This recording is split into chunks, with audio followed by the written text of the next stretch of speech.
Former State Human Services Director Maura Corrigan is spearheading a new pilot program to improve literacy in Detroit. Photos by Max Ortiz / The Detroit News, by photo.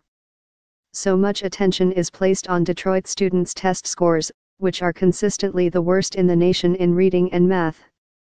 These proficiency scores are often in the single digits, meaning students aren't even getting basics of education.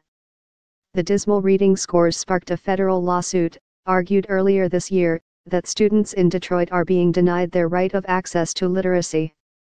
Reading is so essential that it is a tragedy if a child misses out on this most basic of tools.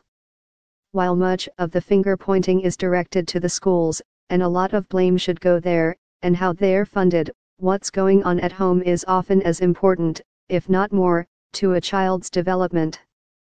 That's why Maura Corrigan, former director of the Michigan Department of Human Services and a former Chief Justice of the state Supreme Court, wants to tackle literacy as early as possible. In fact, she wants to start working with families before their children are born.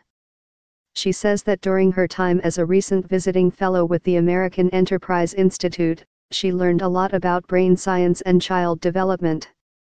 Other cities like Cincinnati and Denver have better harnessed this research about young learners, and Corrigan wants Detroit to catch up.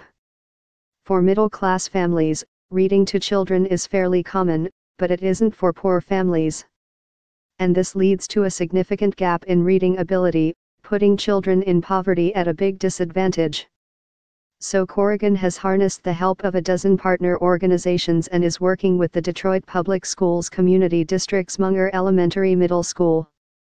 The plan is to target 100 families in the neighborhood, and start working with parents before their children are born, teaching them about the importance of reading to their child right away.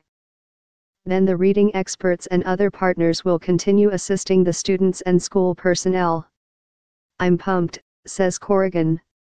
Given her background with starting the Pathways to Potential program, which places Michigan social workers directly into schools in high-need areas, this comprehensive approach to literacy is a logical next step. This pilot program is scheduled to run for the next 3 years. If it's successful, community leaders should look at expanding the concept throughout Detroit.